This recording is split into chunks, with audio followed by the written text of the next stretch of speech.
Hi there, I'm Andy Robertson and this is Family Gamer TV.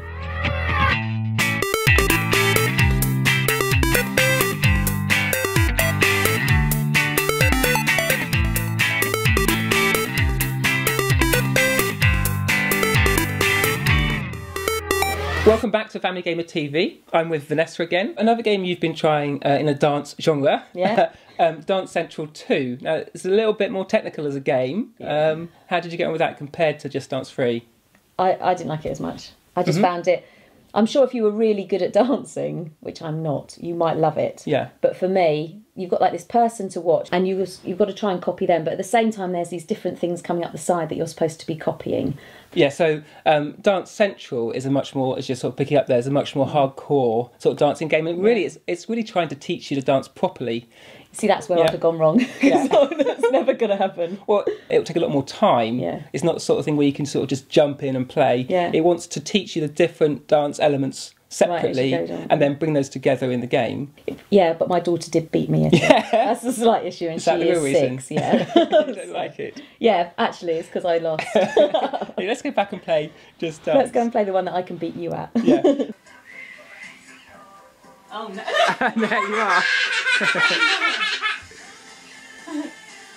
That's nice, having a little movie clip. But something I thought was better in Dance Central 2 was all the menus. They've obviously put quite a lot of time and effort into it, so the way you navigate around was quite seamless. Is that how did you find that? Yeah, it was much more straightforward. I quite like things that they can just play as well. Like, I like doing it with them, but sometimes you're trying to do something else and you can hear this child getting more and more irate while they're playing. You think, well, actually, it's not an option for independent play. They just can't choose it. Well, I mean, is that just something you found with Kinect? Are there Kinect games that you can leave the kids playing? Well, surprisingly, you know the Kinectimals, is that what it's called? Yeah, Kinectimals with the cats. So Mia will be fine with that.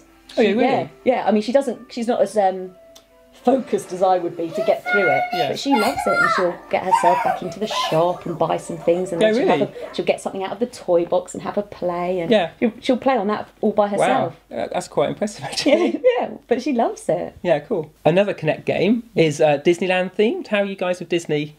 Yeah. Well, we've been there. We've been really? Paris.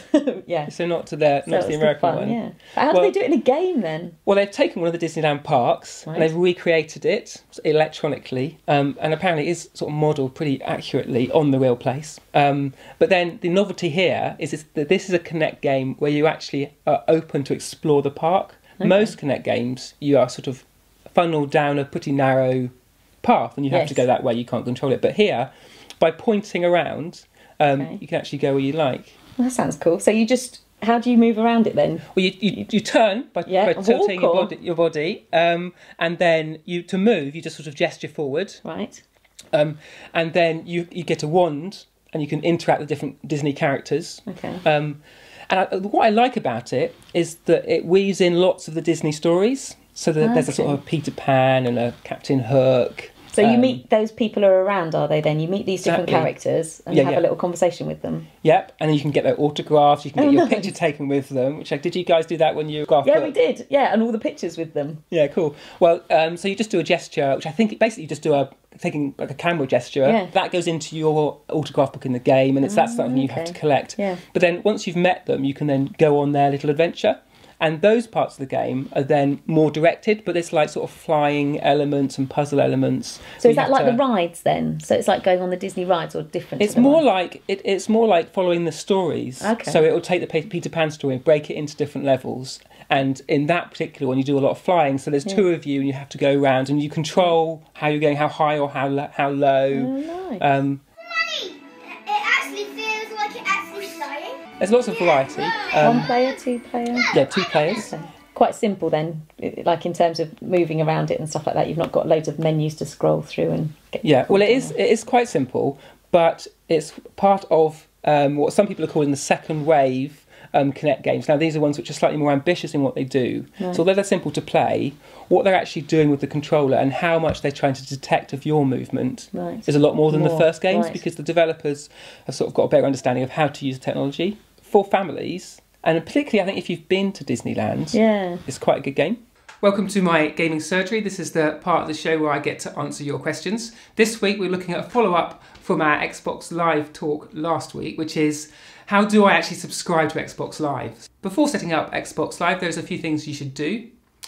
Firstly, you need to make sure that your Xbox 360 has got access to the internet, because obviously that is how it's going to be communicating with Microsoft servers. Now, if you've got an original Xbox 360 that's a larger, usually cream-coloured console, that probably hasn't got a wireless router in it, so you either need to get one of those, plug it in, or you need to have an internet cable from your computer and plug that in.